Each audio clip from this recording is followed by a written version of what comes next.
भारत माता की, भारत माता की। આજે સૌ પ્રથમ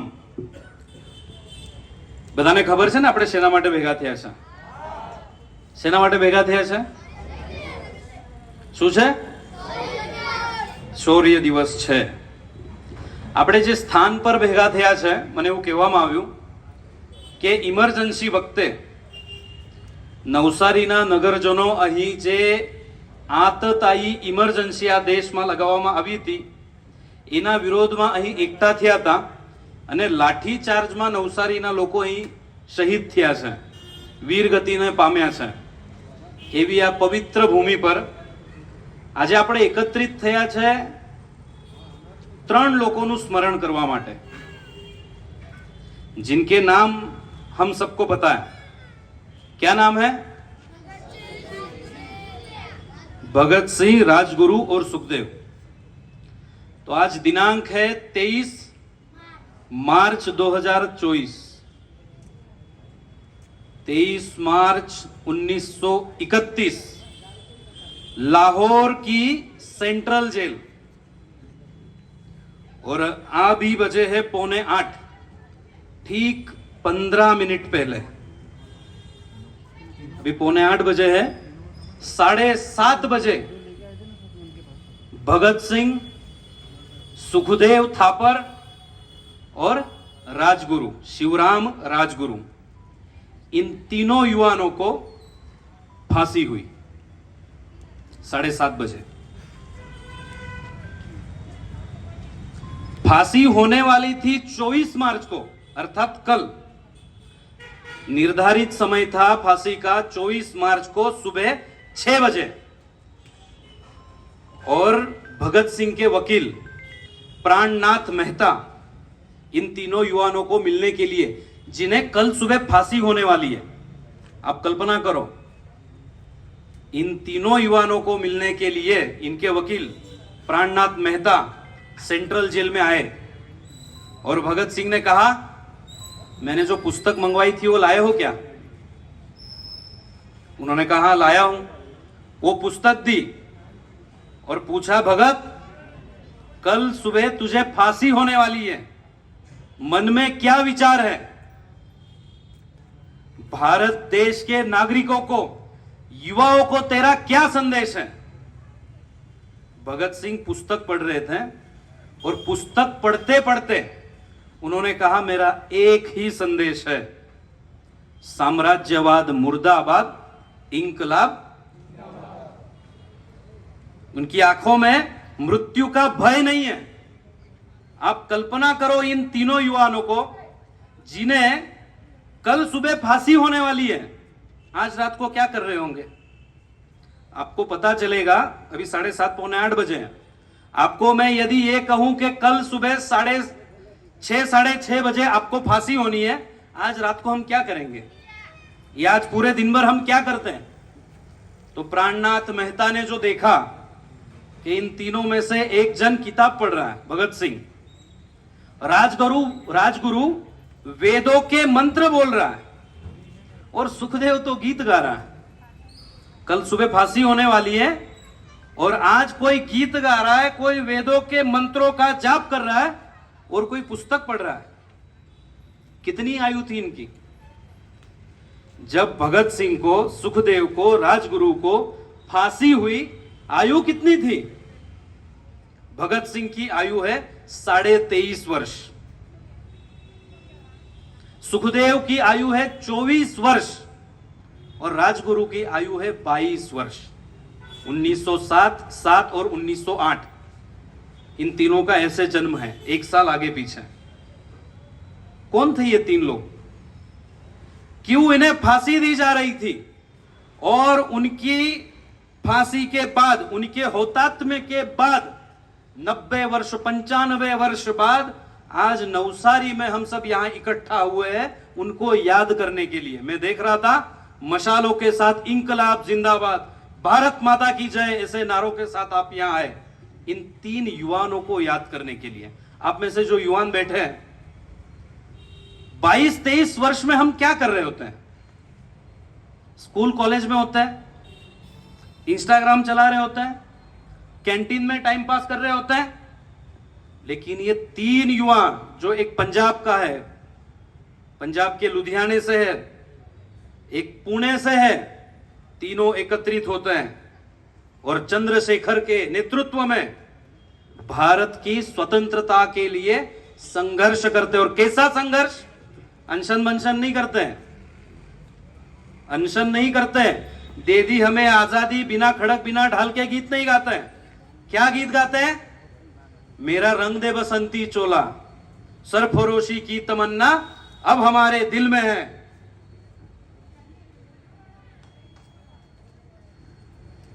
इस प्रकार के गीत गाने वाले और हमारे देश को, हमारी मातृभूमि को अंग्रेज सरकार द्वारा, जिन्होंने इस पुण्य भूमि को दास बनाया है, इसकी चेतना को लहूलुहान किया है, ऐसे अंग्रेजों के आधिपत्य से इस राष्ट्र को, इस भूमि को स्वातंत्र्य दिलाने के लिए एक पुणे का 22 साल का लड़का उत्तर भारत जाता है, एक लुधियाने का लड़का लाहौर जाता है और कॉलेज में पढ़ते हुए नौजवान भारत नाम का संगठन बनाते हैं, युवाओं को एकत्रित करते हैं और संकल्प करते हैं उस आयु में कि हम इस साम्राज्यवादी शक्तियों को, इस परकीय यूरोपीय शक्तियों को एक ना एक दिन इस मातृभूमि से भगा कर रहेंगे, चाहे हमें अपने प्राण क्यों ना देने पड़े। यह संकल्प है उनका। और केवल प्राण देंगे ऐसा संकल्प नहीं किया, उसके लिए कार्य किया। साइमन कमीशन उस समय भारत में आया था।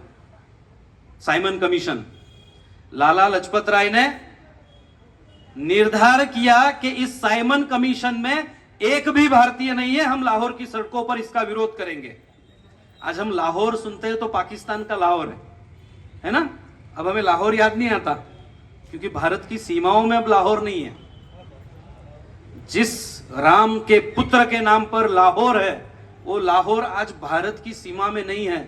इसका यदि हमारे मन में दुख नहीं है तो कोई अर्थ नहीं है इन हुतात्माओं को याद करने का। तो इस लाहौर की सड़कों पर लाला लाजपत राय के नेतृत्व में असंख्य नगरजन निकलते हैं और इस साइमन कमीशन का, साइमन गो बैक, हमने स्कूलों में पढ़ा होगा, नारे लगाकर उसका विरोध करते हैं। और उस समय वहां का जो लाहौर शहर का एसपी है, सुपरिटेंडेंट ऑफ पुलिस, स्कॉट ऐसा नाम है उसका, उस स्कॉट ने दूर से देखा कि लाला लाजपत राय इनका नेता है। उस समय आपको पता होगा, लाल बाल पाल ऐसा कहते हैं हम, पता है ना?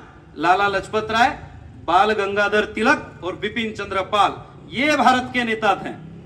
बिना खड़क बिना ढाल वाले नहीं थे, खड़क वाले थे और बंदूकों बारूदों बम वाले थे। तो उसने दूर से देखा कि ये लाला लाजपत राय इनका नेता है। उसने दूर से टारगेट करके सीधा आकर लाठी से लाला लाजपत राय के सर पर हमला किया। और जब तक उनका पूरा शरीर खून से नहीं सन जाता, उसने लाठियां बरसाना चालू रखा। भगत सिंह भीड़ में उसे देख रहे, राजगुरु देख रहे, लेकिन भीड़ इतनी है कि कुछ कर नहीं पाए। उसके बाद 10-12 दिन में लाला लाजपत राय की मृत्यु होती है।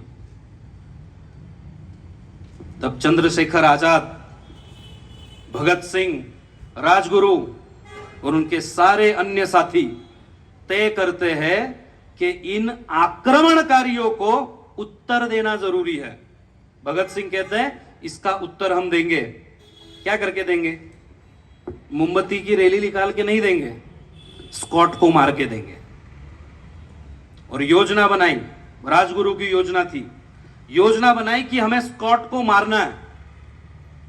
योजना बनी, जयगोपाल नाम के एक क्रांतिकारी को दायित्व दिया कि तू स्कॉट को आइडेंटिफाई करेगा कि ये स्कॉट है। फील्डिंग लगाई, जिस पुलिस स्टेशन में वो एसपी बैठता था स्कॉट, उसके सामने ये सारे क्रांतिकारी अपना स्थान लेकर के बंदूकों के साथ चुप गए। चंद्रशेखर आजाद की जिम्मेदारी थी कि फायर करेगा राजगुरु, भगत सिंह, और चंद्रशेखर उसे कवर देंगे। हुआ ऐसा, इस स्कॉट की सास उस दिन इंग्लैंड से आने वाली थी और उस दिन पुलिस स्टेशन ही नहीं आया। उसके स्थान पर जो डेप्यूटी सुपरिटेंडेंट ऑफ पुलिस है सैंडर्स, वो पुलिस स्टेशन में से बाहर निकला। अब मैं ये करने वाले कौन है दिमाग में रखना, 22-23 साल के लड़के हैं।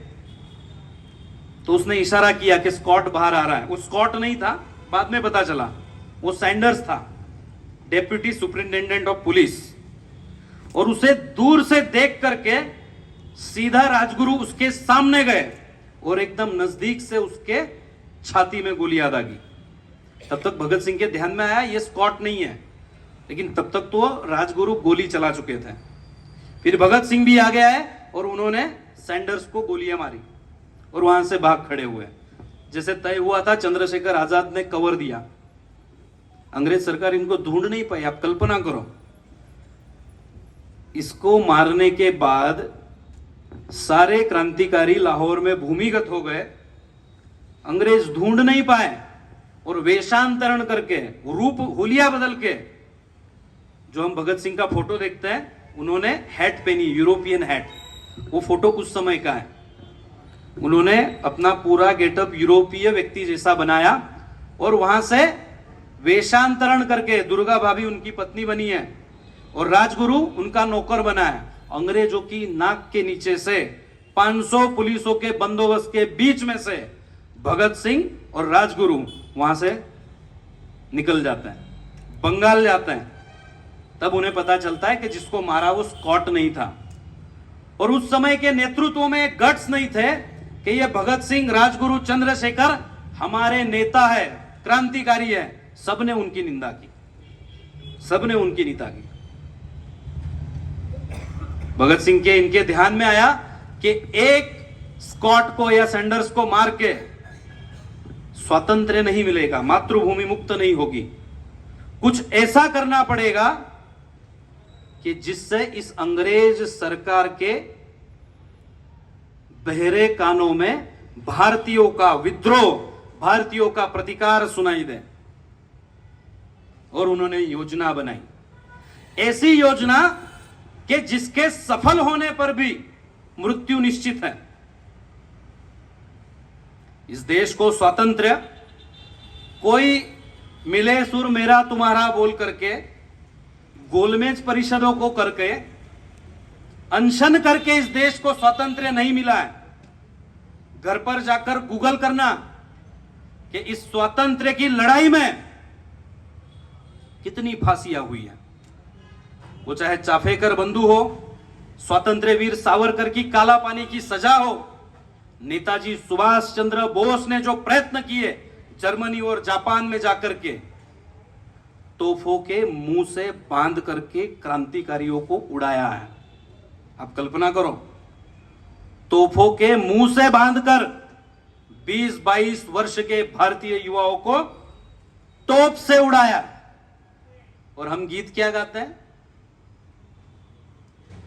क्या गाते हैं? बिना खड़क बिना ढाल। कुछ बिना खड़क बिना ढाल नहीं हुआ। योजना बनी कि अंग्रेज सरकार के बहरे कानों में भारतीयों का प्रतिकार सुनाई दे, इस प्रकार कुछ आयोजन करेंगे। और तय हुआ दिल्ली में असेंबली में जाकर हम बम फोड़ेंगे। जैसे तय हुआ था, भगत सिंह के साथ बटुकेश्वर दत्त चुने गए और इन दोनों ने योजना के अनुसार चालू असेंबली में ऐसी जगह बम फोड़े जहां पर कोई बैठा ना हो, जीवित हानि ना हो।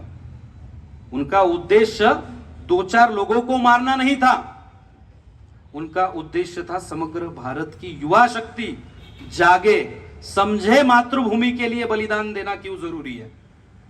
उसके बाद जब भगत सिंह पकड़े जाते हैं तो भगत सिंह को एक बार लेके जाया जा रहा था, तो जेल में से उस समय के एक नेता ने पूछा, जो जेल में बंद था, कि भगत सिंह तुमने अपने बचाव में अपील क्यों नहीं की? तो इन 3 क्रांतिकारियों ने उत्तर दिया कि क्रांतिकारियों को मरना होता है और क्रांतिकारियों के मरने से समाज जागृत होता है।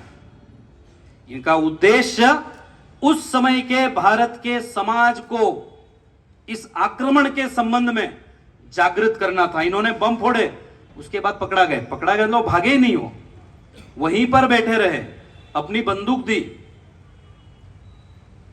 और उनके ऊपर मुकदमा चला। योजना यह थी कि चल रहे मुकदमे के दौरान अपना पक्ष रखा जाए कि ये जो कुछ हो रहा है, काकोरी कांड हुआ, ये लाहौर की घटना हुई, ये सब किस लिए हो रहा है? तो ये मातृभूमि को स्वातंत्र्य दिलाने के लिए हो रहा है। इस पुण्य भूमि को मुक्त कराने के लिए हमारा प्रयत्न है। केवल हम ऐसे ही मन में आ गया और लोगों को नहीं मार रहे।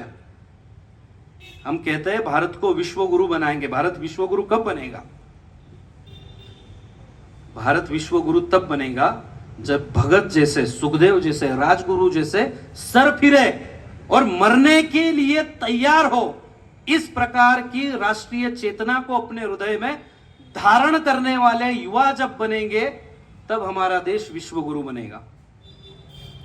आप देखो, ये 22-23 वर्ष के युवा पकड़े गए, इनके ऊपर ट्रायल चला और इन्हें लाहौर की घटना के लिए ये आयोजन जिसका था, ऐसे सुखदेव, भगत सिंह और राजगुरु को, जिसने गोलियां चलाई थी, ऐसा राजगुरु भगत सिंह, और जिसने योजना बनाई थी ऐसे सुखदेव को, सुखदेव थापर ऐसा नाम है उनका पूरा। दुर्भाग्य यह है कि हमें भगत सिंह का पूरा नाम नहीं पता। किसी को पता है? भगत सिंह का पूरा नाम भगत सिंह संधू है। राजगुरु का पूरा नाम क्या है? शिवराम राजगुरु और सुखदेव थापर। हमें केवल इनके नाम पता है, इनका विचार क्या था, किस लिए ये कर रहे थे। और आपको जानकर आनंद होगा कि जब ये लाहौर की घटना हुई और सब लोग अंडरग्राउंड हुए, तब राजगुरु छुपने के लिए नागपुर गए और नागपुर में डॉक्टर केशव बड़ीराम हेडगेवार, जो आद्य सरसंघ चालक है, उन्होंने उसे छुपाया है, छुपने की जगह दी है और उसे सलाह दी, पुणे मत जाना, पकड़ा जाएगा।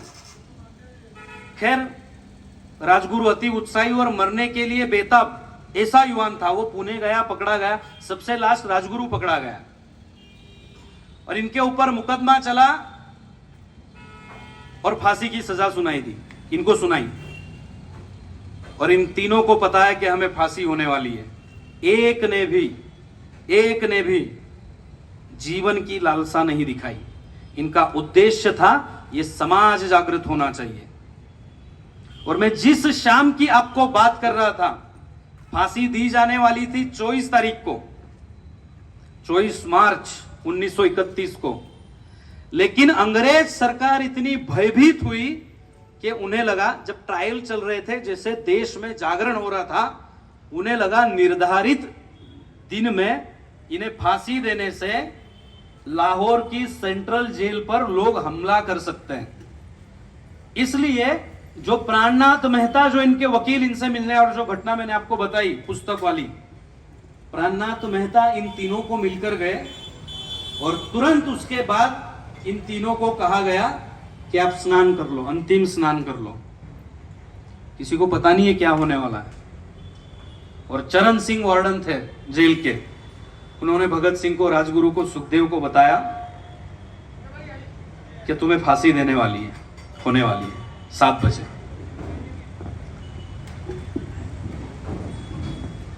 आप कल्पना करो इनके मन में क्या विचार आ रहे होंगे उस समय। मृत्यु का भय सामने आया होगा क्या? तीनों ने स्नान किया और गीत गाते हुए जहां फांसी दी जाने वाली है उस स्थान पर वो गए। जेल में जो अन्य लोग थे वो वार्डन से कह रहे कि हमें भगत सिंह की कोई एक चीज दे दो स्मृति के लिए, राजगुरु की कोई एक ऐसी चीज दे दो कि हम अपने बच्चों को बता पाए कि जिस जेल में भगत सिंह था, जिस जेल में राजगुरु थे, जिस जेल में सुखदेव थे, हम भी उस जेल में थे। और भगत सिंह की पेन लेकर के वार्डन दूसरी सेल में देते हैं। और इन तीनों को आप कल्पना करो क्या दृश्य रहा होगा। ये तीनों शाम को 7 बजे अपनी कोठरी से निकाला जाता है इनको, और जिस स्थान पे फांसी होने वाली है उस स्थान पर लेके जा रहे हैं। और तीनों एकदम प्रसन्न होकर, जिस दिन की न जाने कब से प्रतीक्षा थी, वो स्वर्ण घड़ी सामने हो, इस प्रसन्नता से, इस कठोरता से जेल में से निकले और गीत गाते हुए जा रहे हैं। जिस चोले को पहन शिवाजी खेले अपनी जान पे, जिसे पहन झांसी की रानी मिट गई अपनी आन पे, आज उसी को पहन के निकला हम मस्तों का टोला, मेरा रंग दे बसंती चोला। तीनों को उस स्थान पर ले जाया गया। पूरी जेल में से इंकलाब जिंदाबाद, भारत माता की जय के नारे सुनाई दे रहे हैं। और लोगों को तो पता ही था कि कल सुबह फांसी होने वाली है, और ये जब नारे सुनाई देने लगे जेल में से, लोग जेल के सामने इकट्ठा हो गए बड़ी संख्या में। लोगों को लगा कुछ तो हो रहा है, क्योंकि जेल के सारे कैदी जोर जोर से इंकलाब जिंदाबाद के नारे लगा रहे हैं, भगत सिंह की विजय हो, इस प्रकार के नारे लगा रहे हैं। और तीनों को लाया गया और पूछा, आपकी अंतिम इच्छा क्या है? तो इन्होंने कहा, एक बार हमारे हाथ खोल दो, हम एक बार गले मिलना चाहते हैं। गले मिले।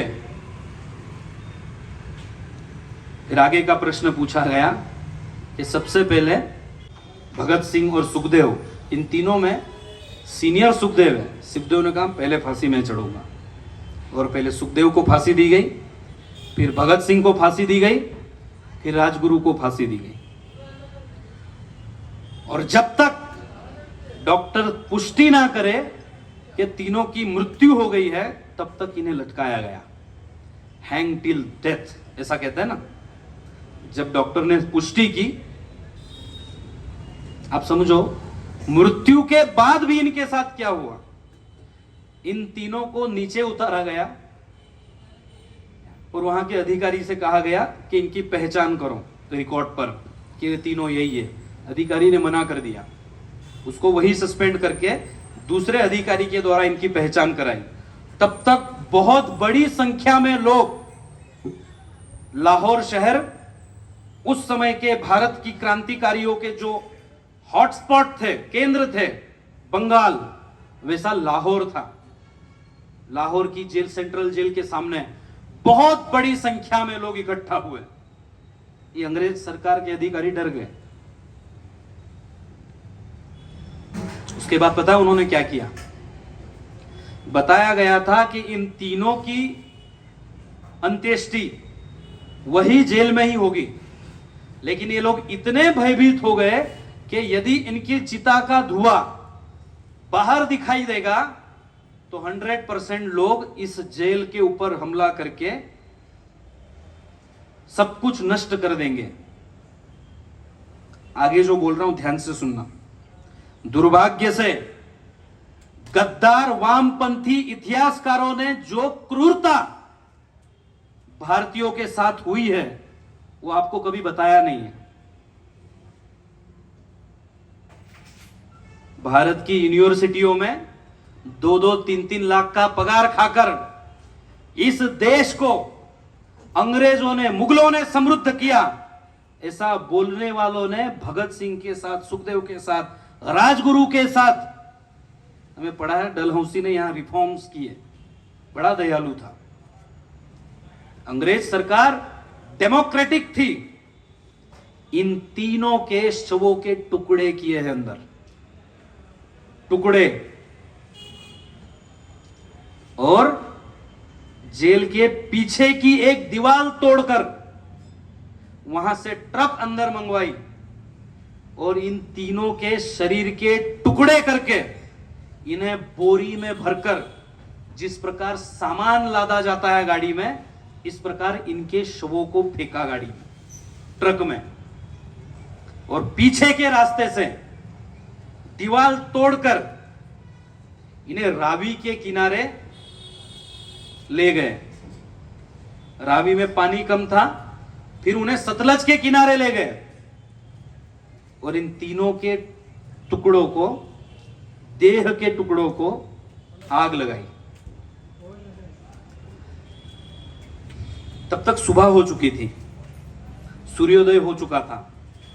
तब नजदीक के गांव वालों ने देखा यहां कुछ गड़बड़ हो रही है, तो कुछ गांव वाले वहां आते हुए देखकर ये अंग्रेज की औलादों ने भगत सिंह के, राजगुरु और सुखदेव के अध जले शरीर को, शरीर क्या, शरीर के टुकड़ों को पानी में फेंक कर वहां से भाग गए।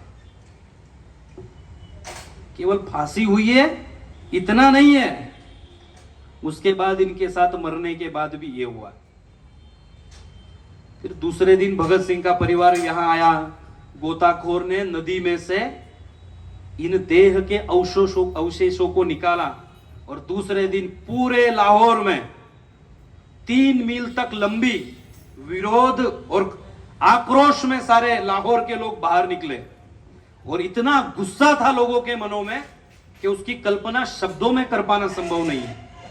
इन तीनों के हौतात्म्य ने लाहौर के लोगों को जगा दिया। और ये जब गुस्से में लोग हैं, तब किसी ने कहा कि भगत सिंह के परिवार वाले इन तीनों के शरीर के अवशेषों को लेकर यहां आ रहे हैं। और जिस स्थान पर लाला लजपत राय का अंत्य संस्कार हुआ, अंत्येष्टि हुई, वही इन तीनों की। फिर मैं जब पढ़ रहा था कि इनके शरीर के टुकड़े इकट्ठे किए गए, मेरे मन में एक प्रश्न आया, क्या सभी टुकड़े मिल गए होंगे? क्या मिल गए होंगे? क्या उस बचे कुचे टुकड़ों को उनकी अंत्येष्टि की गई?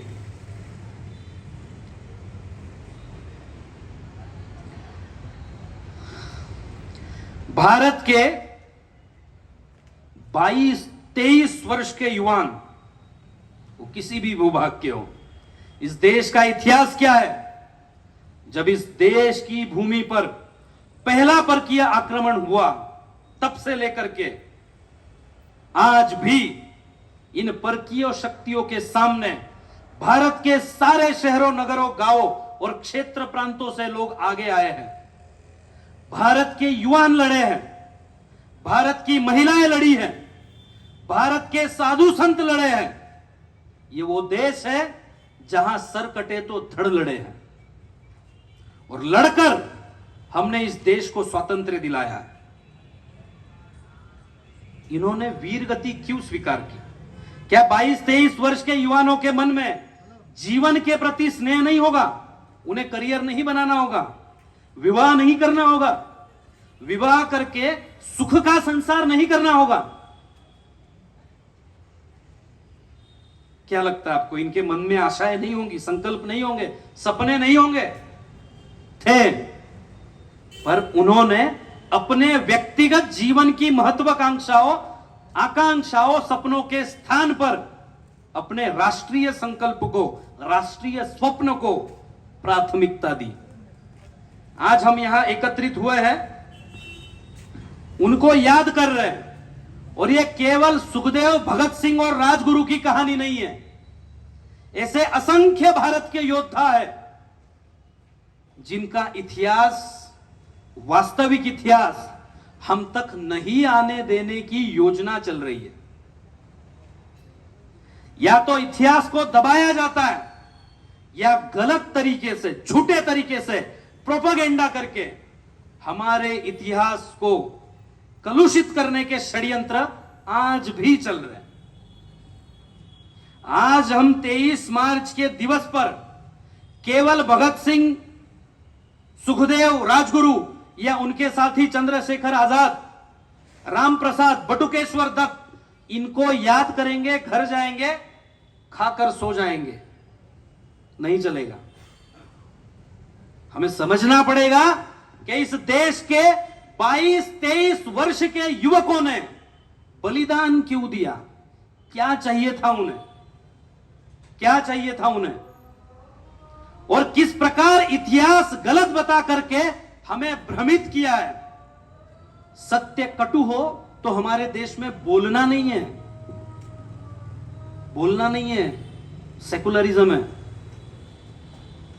छोटी छोटी बातों पर अनशन करने वालों ने इन तीनों की फांसी को रुकवाने के लिए कुछ नहीं किया।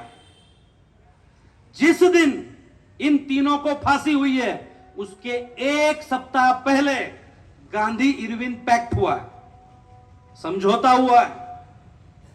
यदि उस समय जिस प्रकार पाकिस्तान को 50 करोड़ देने के लिए आमरण अनशन हुआ था, यदि उस दिन इरविन के सामने ये रखा जाता कि यदि इन तीनों को फांसी होगी तो कोई पैक्ट फैक्ट नहीं होगा, तो अंग्रेजों की ताकत नहीं थी कि इन तीनों को फांसी दे।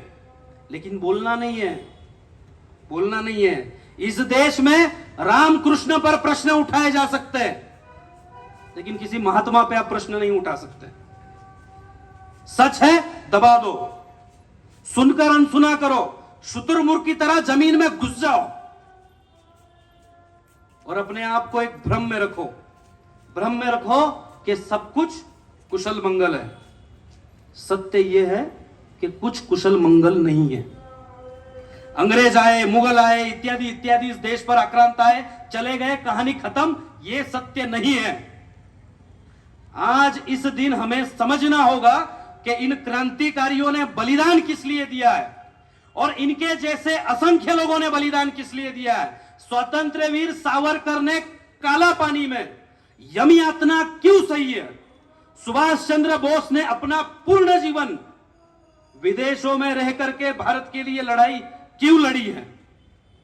समझना पड़ेगा उन्हें कैसा भारत अपेक्षित था, हम क्या कर सकते हैं यह बात छोड़ो।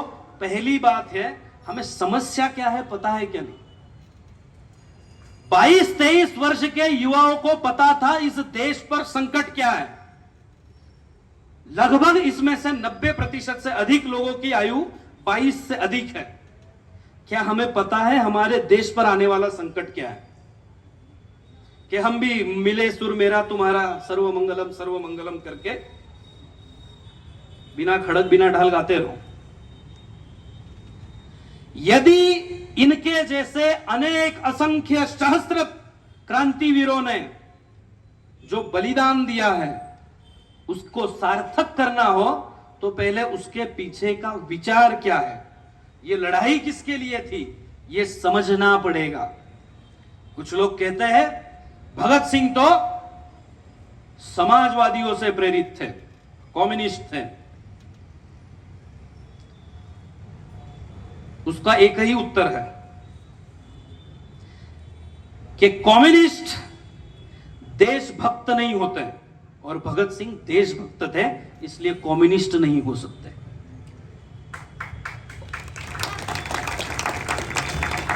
उस समय परिस्थिति थी कि रशिया की क्रांति को लेकर के सारे लोग प्रभावित थे। उसमें से सीख कर इस मातृभूमि की स्वतंत्रता के लिए योजना बनाई थी भगत सिंह ने। ये इन चमन चिंधियों जैसे वामपंथी नहीं थे। मातृभूमि पर प्रेम करते थे, अपनी संस्कृति पर प्रेम करते थे। ऐसे महान क्रांतिकारियों को जब हम स्मरण करते हैं तब इस बात का स्मरण होना चाहिए कि हमारे आगे अब क्या है, यह हमें सोचना पड़ेगा, व्यक्तिगत तौर पर सोचना पड़ेगा और हमें आने वाले समय के लिए व्यू बनाना पड़ेगा। तब आज जो आपने अपने दिन प्रतिदिन के काम से समय निकालकर यदि आज के दिन भर, आज के दिन भी, चालू दिन भी, काम के दिन भी इतने लोग यहां इकट्ठे होते हैं तो इस भारत राष्ट्र को कोई नष्ट नहीं कर सकता।